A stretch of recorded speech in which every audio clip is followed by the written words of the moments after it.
এরে আম্মা জান, কয়দিন মনের আশা পূরণ করিয়া তো অন্যায় কম করেন নাই, এখনো কি আশা পূরণ হয় নাই? আর কতদিন বেপরদায় রাস্তায় রাস্তায় মার্কেটে ঘুরলে আপনার আশা পূরণ হবে বলেন? এবং আর কতদিন হায়াত আপনার বাকি আছে তাও হিসাব করেন। ও যুবক, মনে আশা আসছে পার্কে যাবি, কম গেলি না, এখনো কি আশা পূরণ হয় নাই? মনে আশা যাক যে সারা রাত মোবাইলে গুনাহ করবি, কম করো নাই, এখনো কি শখ মিটে নাই? বলতো আরো কত রাত্র গুনাহ করলে শখ মিটবে? আর কত রাত্র পার্কে পার্কে গেলে তোর শখ মিটবে? আর কতবার দাড়ি কাটলে শখ মিটবে?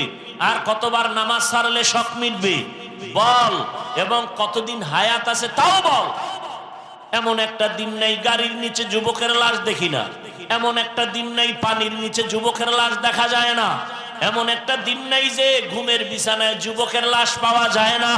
কয়দিন তুমি আজকে ভালো, কালকে হতে পারো হসপিটালের রোগী। तुको जाओ सुन्नते अहमद को जा बा मुहम्मद कैबुअद निस्बत तोरा मन अहब्बा सुन्नती कौले रसूल मजदाए का नमाई हम कुन कबूल والنجم والشجر يسجدان وفضل زمانا على زمان كما فضل مكانا على مكان وإنسانا على إنسان ونشهد أن لا إله إلا الله وحده لا شريك له لا ضد له ولا ند له ولا مثل له ونشهد أن سيدنا وسندنا وحبيب ربنا وطبيبنا وطبيب قلوبنا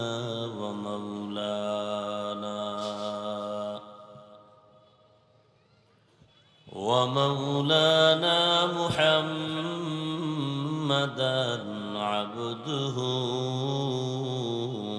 ورسوله اللهم صل على محمد النبي الأمي وعلى آله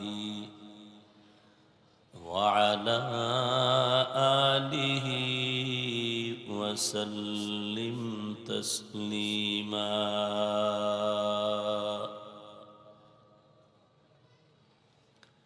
وبعد فأعوذ بالله من الشيطان الرجيم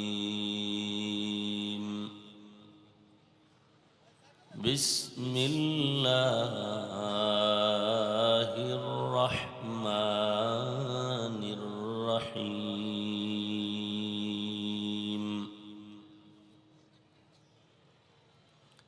الرحمن علم القرآن خلق الإنسان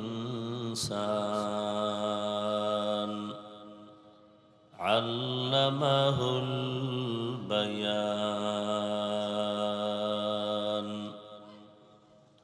وقال رسول الله صلى الله عليه وآله وسلم خيركم من تعلم القرآن وعلمه صدق الله مولانا العظيم وصدق رسوله النبي الأمي الكريم ونحن على ذلك من الشاهدين والشاكرين والذاكرين والحمد لله رب العالمين سبحانك لا علم لنا إلا ما علمتنا إنك أنت العليم الحكيم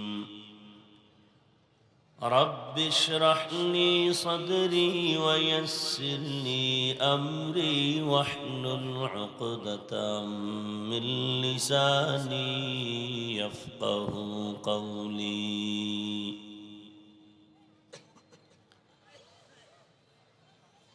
निगाह मुमिन से तो बदल जाती है तकदीर निगाह मुमिन से तो बदल जाती है तकदीर ये बंदा की कुव्वत नहीं कुदरत का इशारा ये बंदा की कुव्वत नहीं कुदरत का इशारा ऐ मर्द खिरद तर्क मासी की जरूरत ऐ मर्द खिरद तर्क मासी की जरूरत अब सोहबत सालेह की सवा कोई नहीं चारा अब सोहबत सालेह की सवा कोई नहीं चारा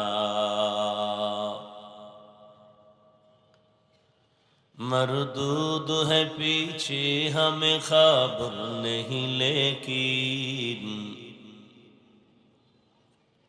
मरदूद है पीछे हमें खबर नहीं लेकिन एक वक्त में हालाक जो अमाल है सारा एक वक्त में हालाक जो अमाल है सारा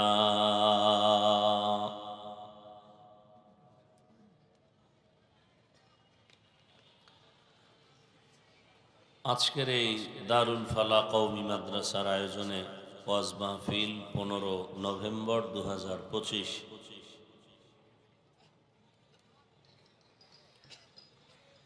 সভাপতি আলহাজ জয়নাল আবেদিন রিজভী সাহেব প্রধান অতিথি অধ্যাপক ডাক্তার এস.এম. রফিকুল ইসলাম বাচ্চু সাহেব সহ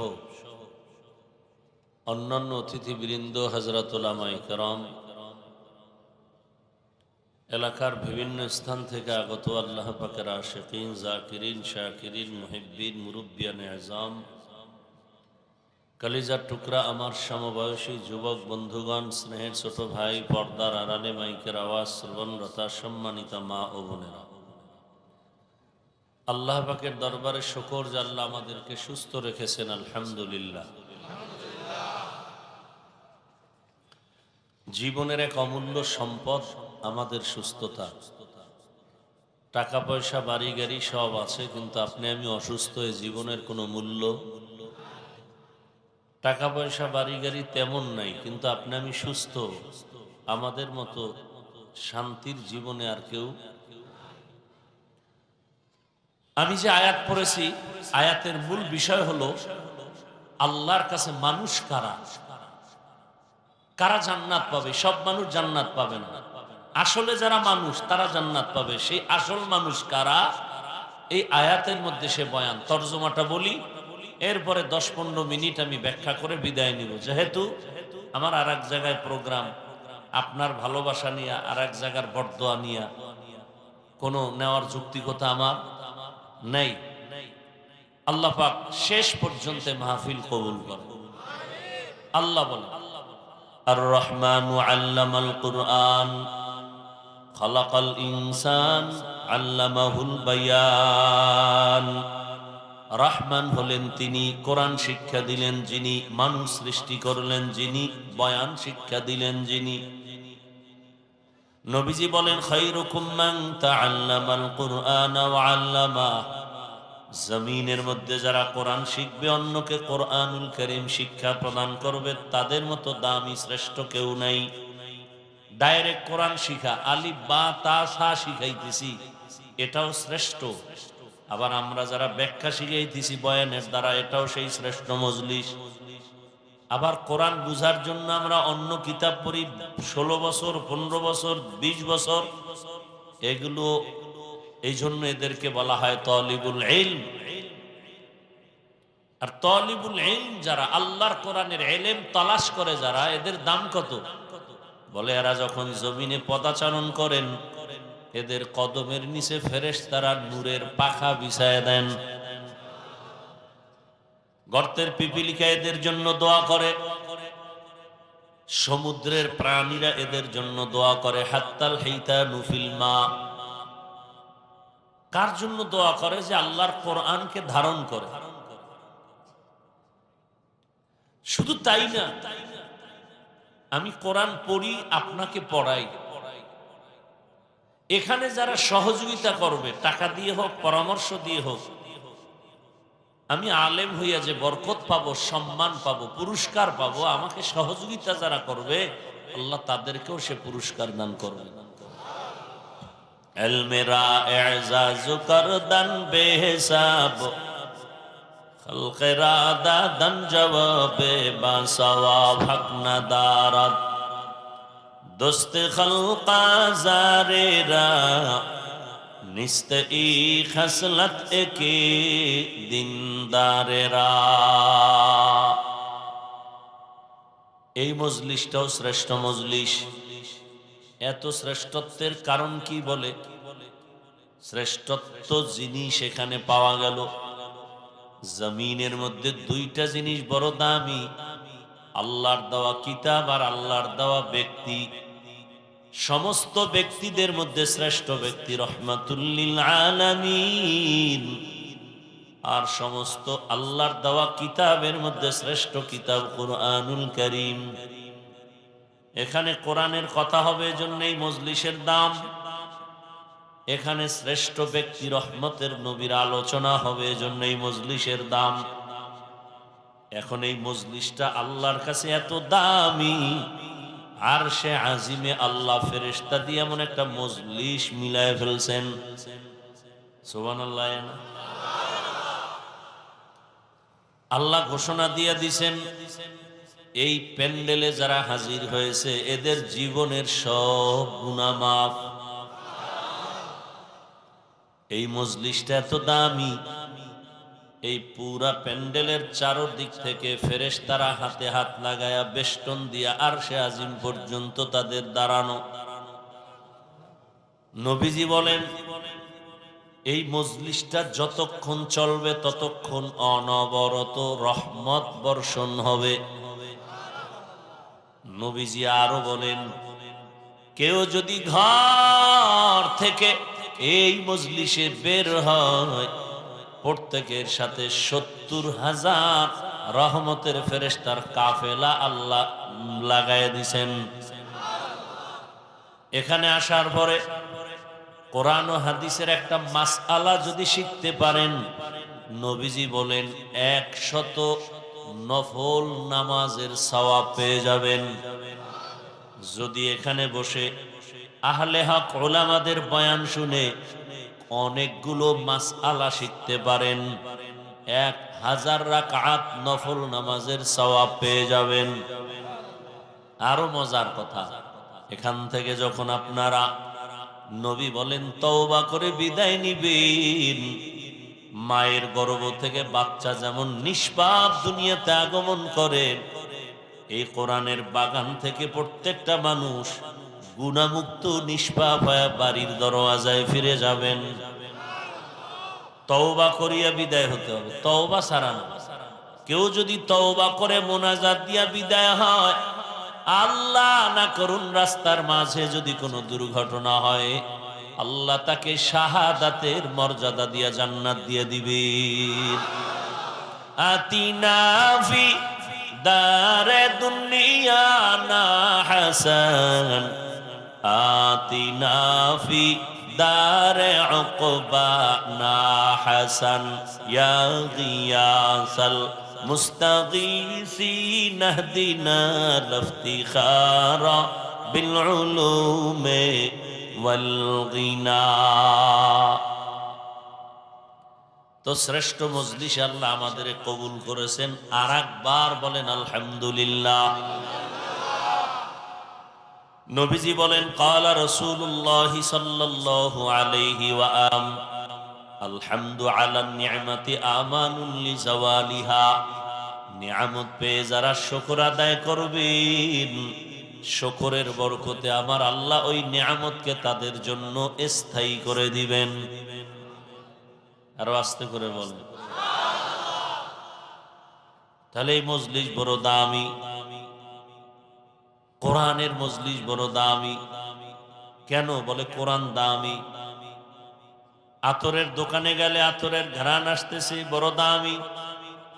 কোরআনের বাগানে আসার কারণে স্পষ্ট রসুলের হাদিস। অনেকে কিন্তু বয়ানের নিয়তেও আসে না, এমনও আছে শুনছে ওখানে মাইকের আওয়াজ কেন, হঠাৎ করে ভালো লাগছে এসে দাঁড়ায় রইছে। আল্লাহ কয় ফেরেশতা, অনেকেই তো বয়ানে আসছে কিন্তু ওই বান্দা তো বয়ানের নিয়তে আসে নাই। তোমরা জানোনি?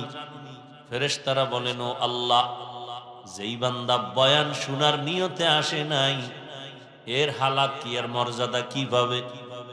বলে যারা বয়ানের নিয়তে আসছেন, যারা বয়ানের নিয়তে না আসিয়াও দাঁড়ায় গেছে, আমি আল্লাহ এদের সাথে তাকেও মাফ করে দিলাম। ধানের সাথে সিটা যেমন এক দামে বিক্রি হয়, ঠিক তেমনি ভাবে নেককারদের সাথে গুনাহগারেরাও আল্লাহর কাছে নাজাত পেয়ে যাবে। এবার আসেন হাদিসের উপরে কথা, সময় সংক্ষিপ্ত, আয়াত নিয়ে কথা বলি। আল্লাহ বলেন আর রহমান, রহমান হলেন তিনি, আল্লামাল কোরআন, কোরআন শিক্ষা দিলেন যিনি। রহমান হলেন তিনি, খালাকাল ইনসান, মানুষ সৃষ্টি করলেন যিনি। এখান থেকে একটা পয়েন্ট খেয়াল করেন, আল্লাহ বলতে গিয়ে ধারাবাহিক বললেন আমি এমন রহমান, কোরআন শিখাইয়া মানুষ সৃষ্টি করেছি। অর্থাৎ আমার শিক্ষা আগে, সৃষ্টি মানুষের পরে। কিন্তু বাস্তব তার উল্টা, আমাদের সৃষ্টি প্রথমে, তারপরে আমরা শিক্ষা করেছি। তাহলে কেমন হবে? আর রহমান খালাকাল ইনসান আল্লামাল কুরআন। আল্লাহর বলা এমনটাই ছিল যুক্তিযুক্ত যে আমি আগে মানুষ সৃষ্টি করেছি, তারপরে কোরআন শিক্ষা দিয়েছি। কিন্তু আল্লাহ উল্টা বললেন কেন? আমি আগে মানুষ বানাই নাই, কোরআন শিখাইছি, পরে মানুষ বানাইছি। আল্লাহ উল্টা বললেন কেন? এই প্রশ্নের জবাবটাই আজকের বয়ান ইতি হবে ইনশাআল্লাহ। আল্লাহ উল্টা বললেন কেন? সৃষ্টি আগে, শিক্ষা পরে। আল্লাহ কয় না, আমার কোরআন শিক্ষা আগে, তারপরে হলো সৃষ্টি তোমার। তোমার আমি আগে বানাই নাই, আমি আগে কোরআন শিখাইছি, তারপরে মানুষ বানাইছি। আল্লাহ উল্টা বললেন কেন? মুফাসসিরিনে কেরাম বলেন ফি'লুল হাকিম লা ইয়াখলু আনিল হিকমাহ। হাকিমের কোনো কাজ হিকমত থেকে খালি না, জ্ঞানীদের কোনো কাজ জ্ঞান থেকে শূন্য না। আল্লাহ ঠিকই বলেছেন, আমাদের বুঝের বড় অভাব। আমাদের বুঝের কি বড় অভাব। অভাব না থাকলে তাফসীর কেন এক এক রকম, এক একটা হবে? বলে আমার বুঝ আর আপনার বুঝ এক না। আজকে আমাদের সবার বুঝ যদি এক হয়ে যাইত, তাহলে তো বয়ান লাগতো না। কারণ আপনিও মুসলমান, আমিও মুসলমান। আপনার আমার আল্লাহ দুইজন নাকি একজন? তাল মিলেন না, খুব বুঝা শুনে বলবেন। আপনার আমার আল্লাহ কয়জন? আপনার আমার আল্লাহ দুইজন না, আপনার আমার আল্লাহ এক, নবী এক না নবী দুই? কোরআন, কাবা, ধর্ম, কালেমা, দুনিয়াতে আসছি তাও, বিদায়বেলা কাফনের সংখ্যা পুরুষের 3টা, মহিলাদের 5টা, কালার হবে আলাদা। আমগো হুজুরদের কাফনের কাপড় হবে এক কালারের, আপনাদেরটা আর এক কালারের। কালারও এক, কি কালার হবে? কিন্তু এই জমিনে কালার লইয়াও ঝগড়া চলে। তুমি সবুজ দাও না কেন, তুমি পাস করলি কেন, তুমি সাদা কেন? কালার নিয়েও ঝগড়া চলে না? চলে না? কালারও এক, কবরের সাইজও, জানাজার সিস্টেমও। নাকি আপনাদের গাজীপুরে লাশ পিছে রেখে জানাজা পড়ে? জানাজার সিস্টেমও এক, কবরের সাইজও। কবরে রাখার পরে প্রশ্ন হবে কয়টা, তাও বুঝি আলাদা, তাও এক। আমাকেও যেই প্রশ্ন করবে আপনাদেরও সে একই প্রশ্ন, হিন্দুদের সে একই প্রশ্ন। কয়টা প্রশ্ন? রবের পরিচয় দাও, ধর্মের পরিচয় দাও, রাহমাতুল লিল আলামিনের পরিচয় দাও। তাহলে আপনার আমার আল্লাহ এক, নবী এক, কোরআন এক, কাবা এক, ধর্ম এক, কালেমা এক, আসছি এক, যাব এক, কাফন এক, কালার এক, কবর এক, প্রশ্ন এক। তারপরও বয়ান করবো কেন আপনাদেরকে আলাদা? বয়ান তো হিন্দুদের করব, বৌদ্ধদের করব, আল্লাহ চিনে না, কোরআন বুঝে না, হাদিস বুঝে না। বয়ান তো চট্টগ্রামের পাহাড়ে ঢুইকা করব, কারণ ওখানে খ্রিস্টান মিশনারি টাকা দিয়ে দিয়ে মুসলমানের ইমান থেকে দূরে সরায়। বয়ান তো পঞ্চগড়ে গিয়া করব, কারণ ওখানে কাদিয়ানীরা আমাদের মুসলমানের বেঈমান বানায়, টাকা দিয়ে দিয়ে ঘর উঠায় দেয়। ওখানে বয়ান করা বেশি দরকার, অথচ ওখানে যাওয়ার টাইমই নাই। বাঙালির বুঝে ঘুরতে ঘুরতে কুত্তার মতো হয়ে গেছি, না ঘুম, না খানা, না কোনো পরিবারের খবর। 12 মাস ফজরের পরে বয়ান, জোহরের পরে বয়ান, আসরের পরে বয়ান, মাগরিব এশার পরে সারা রাত বয়ান। শুধু আমি একা না, সব আলেম ওলামা আপনাদের পিছনে, তাবলীগওয়ালারা আপনার পিছনে, পীর সাহেবরা আপনাদের পিছনে 24টা ঘন্টা মেহনত করেন। সবার একটাই টার্গেট, বুঝটা ঠিক করেন। আপনার বুঝ একরকম, আমার আর এক রকম, যে কারণে আমি টুপি খুলতে চাই না, আপনি টুপি দিতে চান না। দেখছেন নি? অথচ সবার আল্লাহ এক, নবী এক, কোরআন হাদিস সব এক। আমি দাড়ি কাটতে চাই না, আপনি রাখতে চান না। আমি নামাজ না পড়লে লজ্জা, আপনি ভাবেন নামাজ পড়তে গেলে লজ্জা।